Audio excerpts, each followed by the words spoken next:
Hello दोस्तों, नमस्कार। मैं शंकर आप सभी के आपके अपने यूट्यूब चैनल टारगेट लर्न 98 में बहुत बहुत स्वागत करता हूं। जी हाँ दोस्तों, मैं आपको आज सीटेट के ईवीएस पार्ट जो 30 नंबर के आते हैं उसके महत्वपूर्ण क्वेश्चन लेके आए हैं। आइए आज शुरुआत करते हैं। पहला क्वेश्चन, फर्स्ट क्वेश्चन है, पर्यावरण शिक्षा में संगोष्ठी शिक्षण विधि से संबंधित है। जिसका ऑप्शन है सामूहिक चर्चा से, व्यक्तिगत चर्चा से, एक व दो दोनों से, इनमें से कोई नहीं। जी हाँ, इसका सही ऑप्शन होगा ऑप्शन ए। पर्यावरण शिक्षा संगोष्ठी जो है यह सामूहिक चर्चा से संबंधित है। अगर ये आपसे पूछता है पर्यावरण संगोष्ठी जो होता है, इससे यह निष्कर्ष निकाला जाता है कि पर्यावरण शिक्षा से संगोष्ठी जो विधि होती है सामूहिक चर्चा, यानी कुछ लोगों को बच्चों को आपस में बैठा के उनको सामूहिक चर्चा कराया जाता है, किसी विशेष मुद्दे या किसी विशेष कार्य पे चर्चा कराया जाता है। जी हाँ, नेक्स्ट क्वेश्चन है, क्वेश्चन नंबर सेकंड है, प्राथमिक स्तर पर ईवीएस की विशेषताएं क्या क्या है। इसका ऑप्शन है ईवीएस प्रासंगिक विषय है, ऑप्शन बी है यह शिक्षार्थी केंद्रित है या बालक केंद्रित या बाल केंद्रित है, ऑप्शन सी है कुछ सही या गलत नहीं है, मूल समकालित है। जी हाँ, इनका सही ऑप्शन होगा सेकंड क्वेश्चन का ऑप्शन डी, यानी ऑल ऑफ अबव, इनमें सभी सही हैं। अगर ये आपसे जैसे ईवीएस एक समग्र,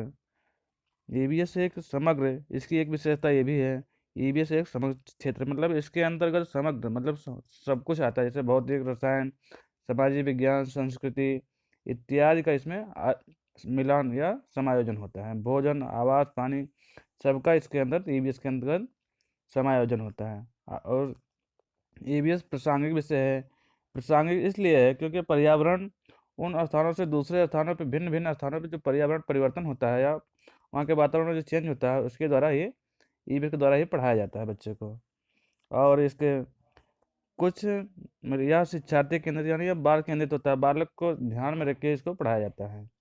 कुछ सही या गलत नहीं होता, इसमें कुछ गलत या सही नहीं रख, क्योंकि इसके दृष्टिकोण या सभी स्थितियों में एक समान या मान्य होती नहीं हो सकती, मतलब हर एक जगह पे अलग अलग दृष्टिकोण या अलग अलग परिस्थितियाँ होती हैं, जिसके कारण ये सभी जगह कहीं सही होता है कहीं गलत होता है।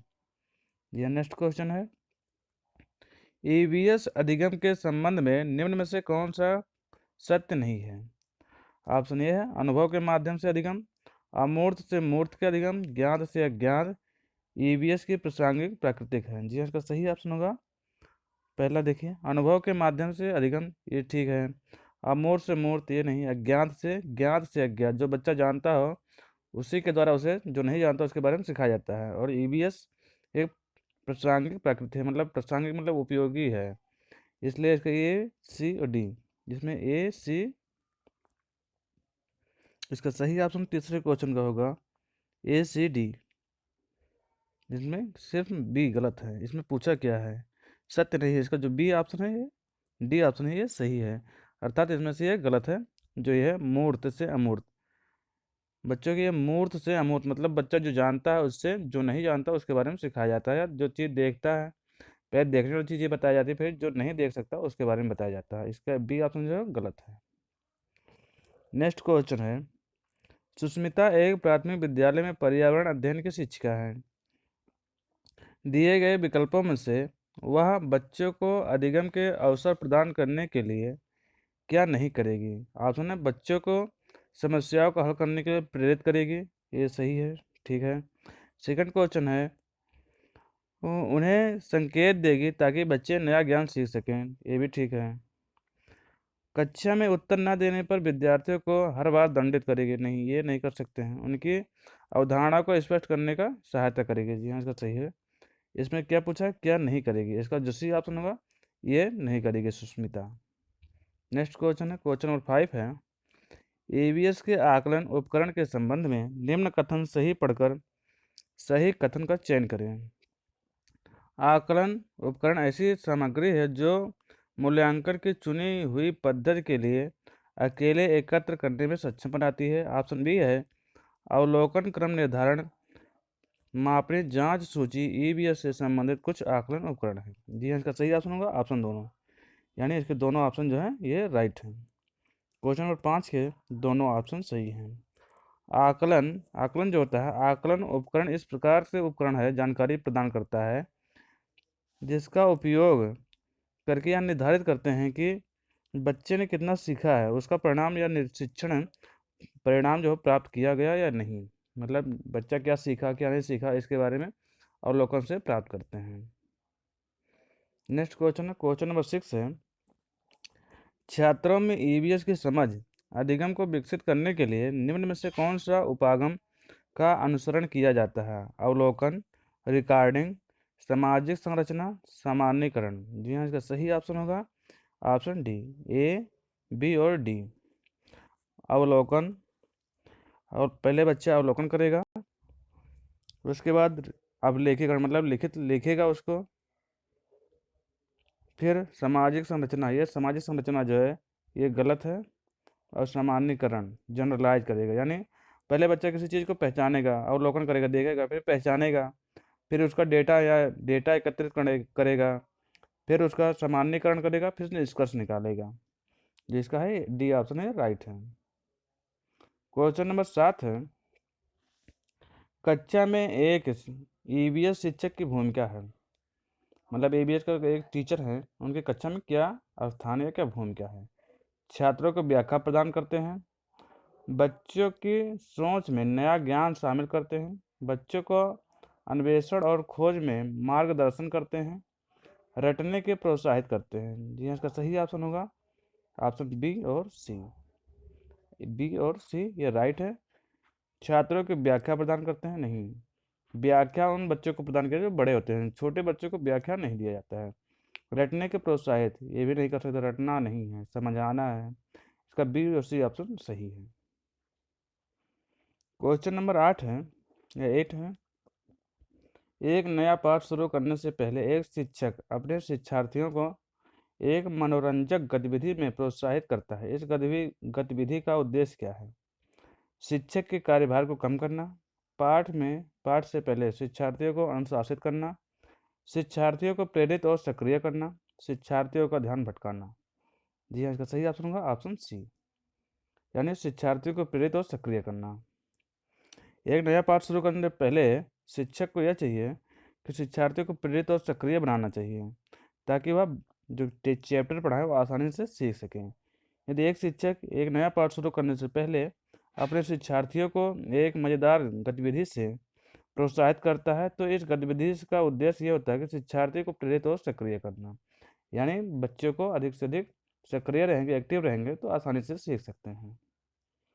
क्वेश्चन नंबर 9 है, उप विषय कार्य और खेल का क्या उद्देश्य है?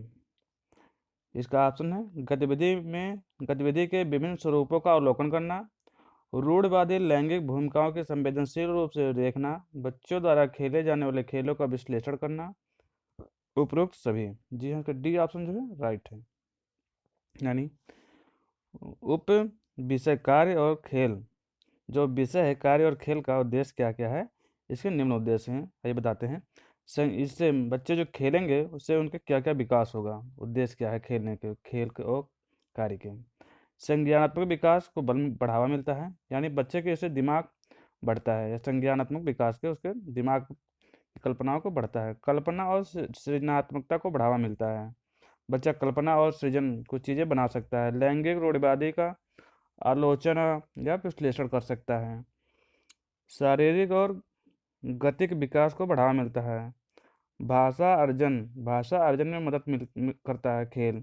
सहयोग और दल, मतलब सहयोग की भावना विकसित होती है, और लीडरशिप की भावना भी। बच्चा समाज के साथ घुल मिल सकता है, और इससे भावनात्मक विकास यानी उसके भावनाओं का भी विकास होता है। देखिए इसमें लिखा हुआ है सब कार्य खेल के माध्यम से गतिविधियों के विभिन्न स्वरूपों का पता लगता है। कल्पना और सृजनात्मकता को बढ़ावा मिलता है।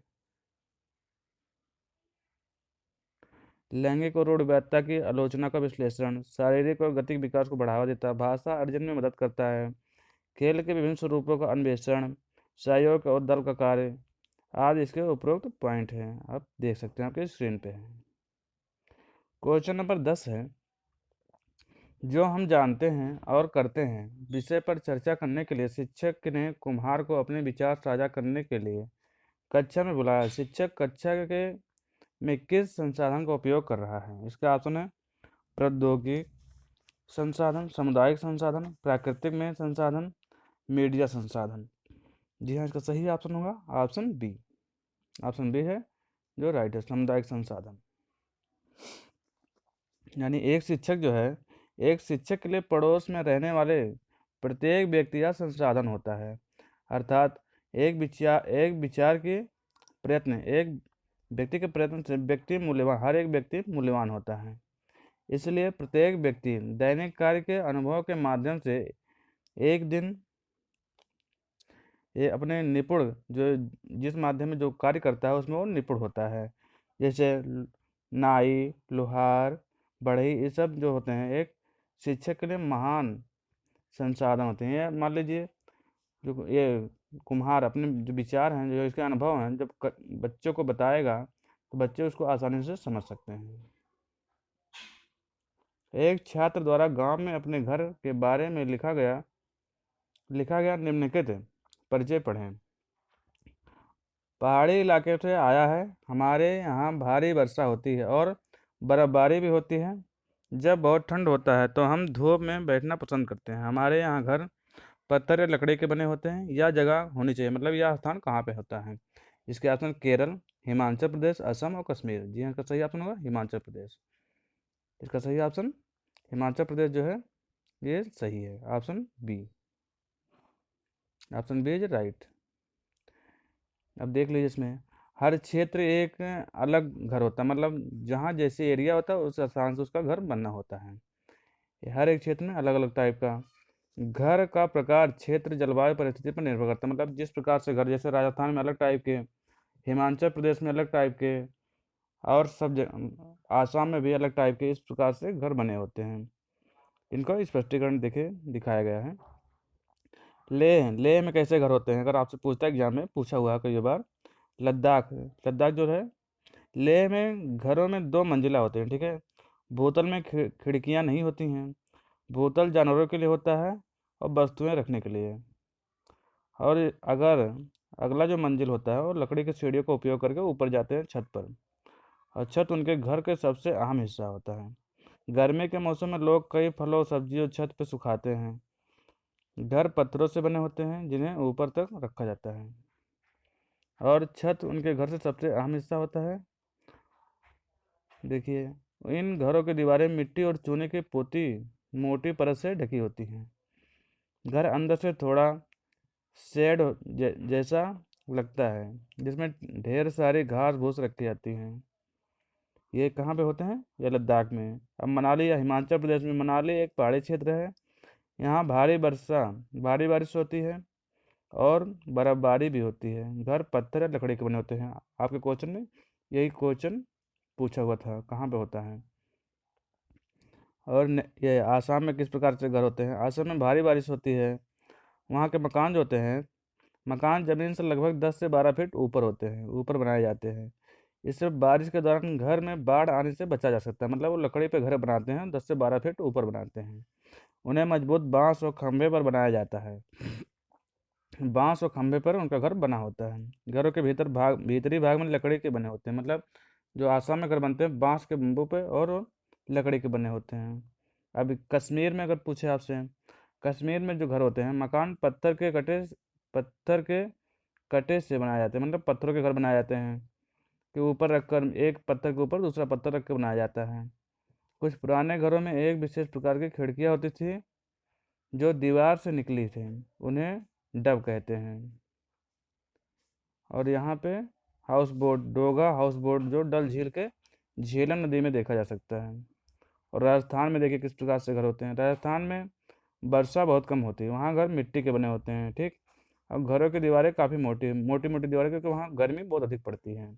इन दीवारों पर मिट्टी का प्लास्टर कहते हैं, मिट्टी से दीवारों को लेप लगा रहता है। नेक्स्ट क्वेश्चन है, क्वेश्चन नंबर 12 है। क्वेश्चन नंबर 12 है, नीचे दिए गए कोड का प्रयोग कर निम्न में से सही कथन का चयन कीजिए। एक एक दलकर्मी आग बुझाता है, एक दर्जी कपड़े सिलता है, एक नौकरानी हमारे घर साफ करती है, एक नाई जूते मरम्मत करता है, एक सैनिक चोरों को पकड़ता है। इसमें से पूछा है कौन सा कथन सही है? ये दमकल कर्मी जो होता है आग बुझाता है। ऑप्शन ए जो है ये सही है। दर्जी कपड़े सिलता है, भी ठीक है। नौकरानी हमारे घरों में साफ सफाई काम करती है, भी ठीक है। एक नाई जूते का मरम्मत करता, नहीं, ये गलत है।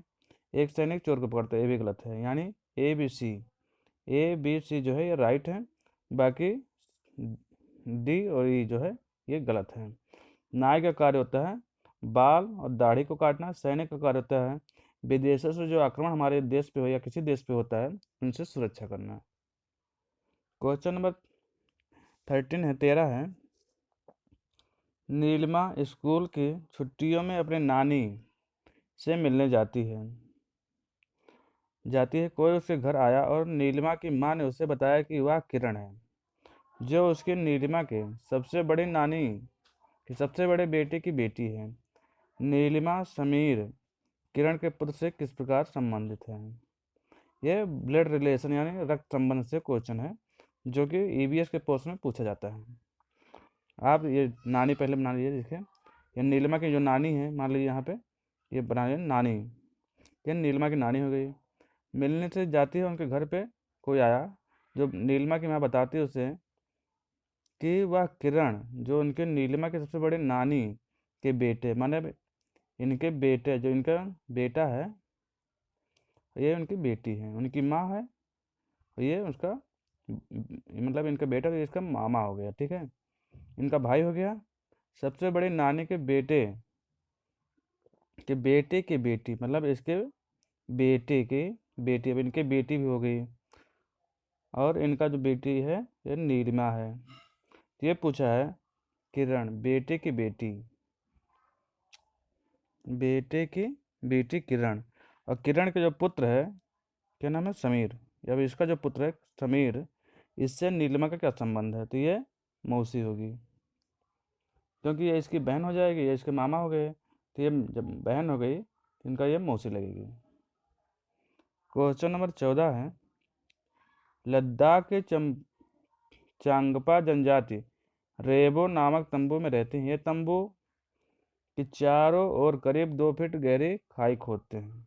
ये किस लिए खोदते हैं? जानवरों को अंदर आने से रोकने के लिए, इन्हें गर्म और आरामदायक रखने के लिए, पानी एकत्र करने के लिए, पानी को अंदर आने से रोकने के लिए।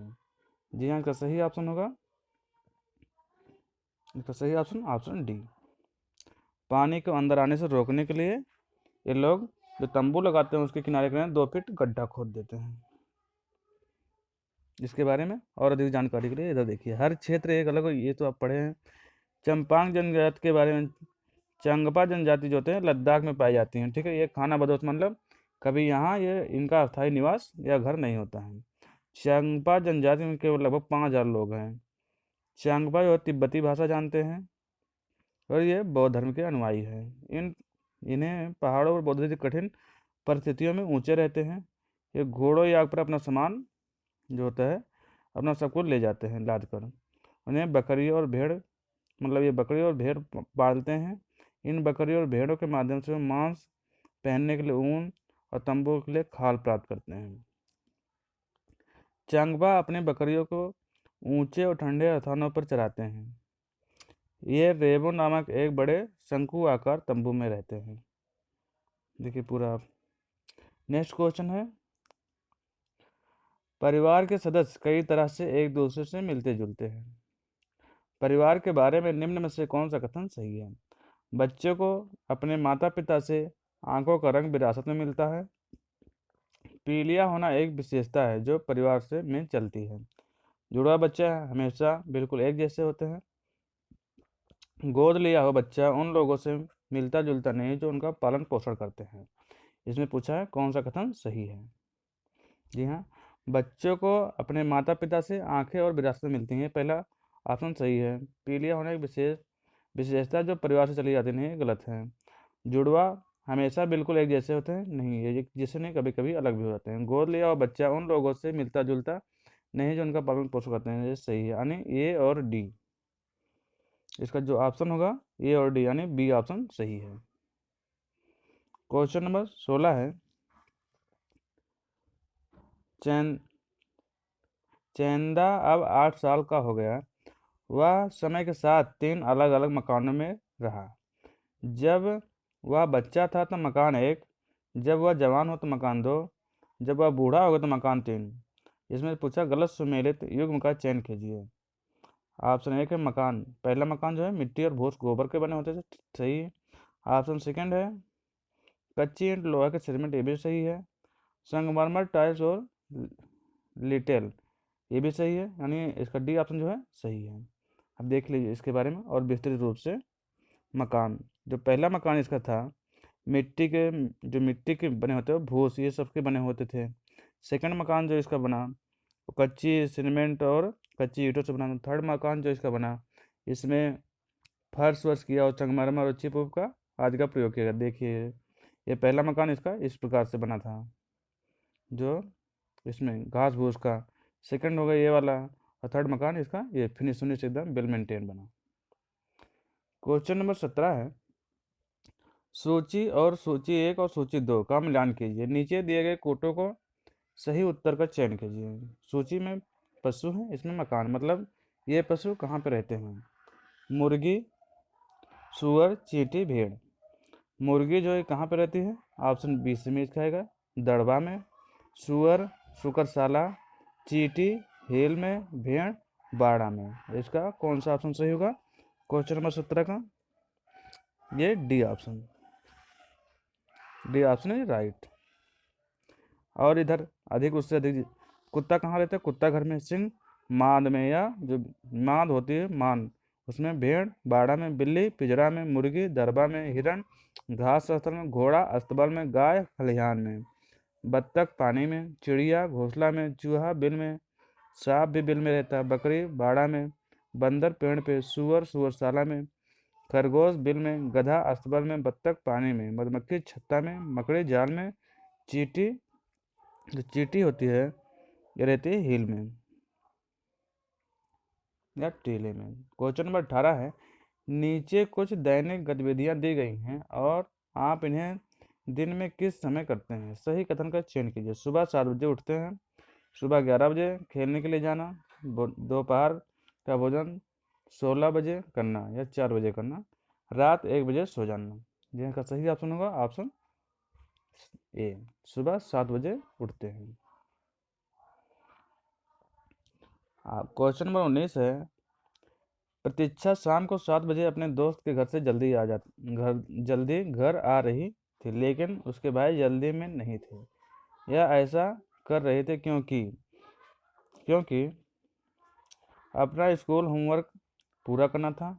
परिवार में उनके भाई और उनके लिए कोई समान नियम नहीं थे। उन्हें देर तक बाहर रहना पसंद नहीं।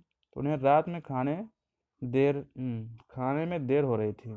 जी हाँ, इसका सही ऑप्शन होगा ऑप्शन बी। परिवार में उनके भाई और उनके लिए कोई समान नियम नहीं थे। क्वेश्चन नंबर 20 है, 20 रितु ने 6 पेंसिल खरीदे, लेकिन दुकानदार ने केवल 4 पेंसिल का शुल्क लिया। रितु को क्या करना चाहिए? मॉरलिटी से क्वेश्चन पूछा हुआ है। दुकानदार को पैसा वापस करना चाहिए, खुश रहे और पैसा बचाए, बचे पैसे से और पेंसिल खरीदें, अतिरिक्त पैसे का चॉकलेट खरीदें। जी हाँ, सही ऑप्शन होगा ऑप्शन ए, दुकानदार को पैसा वापस करना चाहिए। अब मान लीजिए दुकानदार का उस समय सही से काउंट नहीं कर पाया पैसा, तो ये गलत, दुकानदार का इससे घाटा भी हो सकता है। तो इसका मोरलिटी या नैतिकता यह कहती है कि दुकानदार को उसके जो रितु है उसको पैसा वापस कर देना चाहिए, यानी 6 पेंसिल का उसे दाम देना चाहिए। क्वेश्चन नंबर 21 है, सही कथन का चुनाव कीजिए। हमें रोज नहाना चाहिए और साफ कपड़े पहनना चाहिए, सही है। हमें कूड़े को सही और कहीं और नहीं बल्कि कूड़ेदान में डालना चाहिए, ये भी ठीक है। हमें हमेशा प्लास्टिक के थैलियों का उपयोग करना चाहिए, नहीं, हमेशा नहीं, कभी कभी। हमें सार्वजनिक स्थानों को साफ करने के लिए लोगों का समर्थन और सुझाव देना चाहिए, ठीक है। इसका क्या पूछा है, कौन सा कथन सही है? इसका सही कथन हो जाएगा आपका ए, बी और डी, ए, बी, डी, यानी सी ऑप्शन। क्योंकि हमेशा प्लास्टिक के थैलियों का प्रयोग करने से हमारे पर्यावरण को बहुत अधिक नुकसान हो रहा है। इससे प्लास्टिक के थैलियों का दुरुपयोग होता है और इससे पर्यावरण को नुकसान होता है, इसलिए डी जो इसका सी ऑप्शन है गलत है, बाकी सब सही है। क्वेश्चन नंबर 22 है, चाय, कोको कोला पेय में मौजूद उत्तेजक है। मैंने चाय जो होता है, कोको कोला होता है, इसमें कौन सा उत्तेजक मौजूद होता है? कैफीन, समसमर, कोकीन, एस्पिरिन। इसमें कौन सा होता है? Option A caffeine. या फिर चाय में, कोको कोला में, कॉफ़ी में कैफीन होता है। यह एक ये मिला होता है, ये हल्का एक उत्तेजक है। ये हमारे शरीर को तंत्रिका गतिविधियों का स्तर को बढ़ा देता है, यानी हमारे नर्वस सिस्टम को ये उत्तेजित कर देता है। जिससे अगर किसी नींद उद आती है तो आप सब जानते होंगे कि चाय या कॉफ़ी से लोग पीते हैं, जिससे कि नींद दूर हो जाए। और अन्य उत्तेजक जैसे पदार्थ हैं, कैफीन हो गया, निकोटीन हो गया, कोकीन हो गया इत्यादि, ये उत्तेजक पदार्थ हैं। क्वेश्चन नंबर 23 है, जो लोग कम से कम यानी कितने वर्षों तक के लिए जंगल में रह रहे हैं, उन्हें वन भूमि पर और उस पर उगाए गए अनाज का भी अधिकार है। यह वन अधिनियम 2007 द्वारा अनिवार्य है। यानी जो जंगलों में लोग रहते हैं वो कितने वर्ष तक जंगल में रहे हों तो उनको जो वहाँ जंगल में पैदा होता है उसका अधिकार होगा। इसका जो डी ऑप्शन है, ऑप्शन डी यानी 25 ईयर, 25 वर्ष। जो लोग कम से कम 25 वर्ष के लिए जंगल में रह रहे हों, उन्हें वन भूमि पर उगाए गए अनाज पर भी अधिकार होता है। यह अधिनियम 2007 द्वारा इन्हें अधिकार देता है। और अन्य अधिनियम जो आए हैं अलग अलग टाइम पे, वो आपके सामने हैं। देखिए, जैव विविधता अधिनियम अगर क्वेश्चन पूछता है कब आया? 2002 में आया। वन संरक्षण अधिनियम कब आया? 1980 में आया। भारतीय वन अनुसंधान नियम 1927 में। वन नीति 1952 और 1988 में संशोधन ये होके बना है। सबसे अधिक ये क्वेश्चन पूछा हुआ है, वन जीव संरक्षण अधिनियम कब आया? तो 1972 में। ये क्वेश्चन सबसे इम्पोर्टेंट है।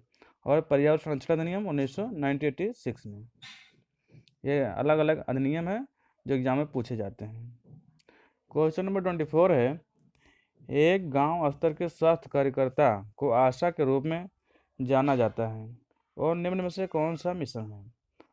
स्वच्छ भारत अभियान, राष्ट्रीय ग्रामीण स्वास्थ्य मिशन, राष्ट्रीय स्वास्थ्य बीमा योजना, केंद्र सरकार स्वास्थ्य योजना। जी, इसका सही ऑप्शन होगा ऑप्शन बी। ऑप्शन बी जो है राइट है। राष्ट्रीय ग्रामीण स्वास्थ्य मिशन के अंतर्गत हर एक गांव में एक आशा का नियुक्ति किया जाता है, जो उसी ग्राम सभा की कार्यकर्ता होती है, जो 18 से 45 वर्ष के एज की होती है। क्वेश्चन नंबर देखिए इसमें और है, राष्ट्रीय ग्रामीण स्वास्थ्य मिशन के प्रमुख घटकों में से देश के हर गांव को प्रशिक्षित महिला समुदाय स्वास्थ्यकर्ता, आशा या मान्यता प्राप्त सामाजिक स्वास्थ्य कार्यकर्ता प्रदान करता है। गांव से ही चुने गए इनके उत्तरदायी आशा को समुदाय और सार्वजनिक स्वास्थ्य प्रणाली के बीच इंटरफेस के रूप में कार्य के लिए प्रशिक्षित किया जाएगा। आशा मुख्य रूप से गांव की विवाहित, विधवा, तलाकशुदा निवासी होना चाहिए। यह 25 से 45 वर्ष की आयु की हो। नेक्स्ट क्वेश्चन है, भारत में निम्न में से कौन सा समुदाय काले हिरण की रक्षा के लिए प्रसिद्ध है?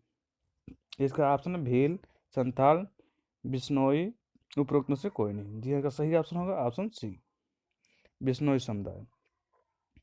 बिश्नोई समुदाय काला हिरण जो होता है एंटीलोप सर्वाइकल प्रजाति का हिरण है। यह भारत और नेपाल में के क्षेत्रों में स्थानीय मतलब पाया जाता है। यह हिरण घास के मैदान में पाया जाता है। मध्य प्रदेश, राजस्थान आदि क्षेत्रों में पाए जाते हैं। इनके मतलब हिरणों का जो शिकार होता है